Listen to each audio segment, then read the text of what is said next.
মেয়ের আকিকার ছাগল জবাই দেওয়া হবে, তার জন্য মসজিদ থেকে হুজুর নিয়ে এসেছে। আলহামদুলিল্লাহ, ছাগল জবাইয়ের মাধ্যমে মেয়ের আকিকা সম্পূর্ণ হয়েছে। আর এদিক দিয়ে ভাই কিন্তু ছাগল কাটাকাটি করতেছে, আর এই ছাগলের মাংস দিয়ে কিন্তু আজকে আকিকার অনুষ্ঠান হবে।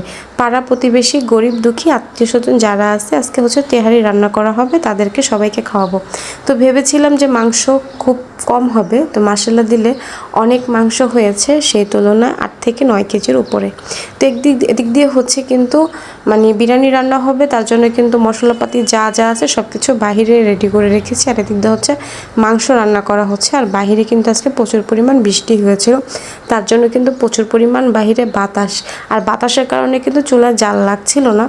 তো এই তো যাই হোক, এদিক দিয়ে হচ্ছে আবার এই যে রান্নাবান্নার জন্য কিন্তু চালটা ধোয়া হচ্ছে, আর এদিক দিয়ে বাবুচি কিন্তু রান্না করছে। তো এদিক দিয়ে হচ্ছে ওর মামা কিন্তু ভাগ্নিকে কোলে নিয়ে বসে আছে। তো মেয়েকে বলতেছি যে মা, তুমি বড় হলে কি তোমার এগুলো মনে থাকবে, তোমার জন্য মাম্মা কি করেছি। তো আমার চ্যানেলে ভিউ হোক বা না হোক, যাই হোক, আমি চেয়েছিলাম আমার মেয়ের ছোটোকালের স্মৃতি, মেমোরি, এগুলো হচ্ছে মনে রাখার জন্য আমি ইউটিউব চ্যানেলে হচ্ছে ভিডিওটা আপলোড করে থাকবো, মেয়ে যেন বড় হয়ে সে দেখতে পারে।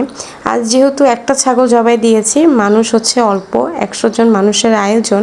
এদিক দিয়ে হচ্ছে বটটা কিন্তু যে অপরিষ্কার রেখে দিয়েছি, ধোয়ার কোনো সময় নেই।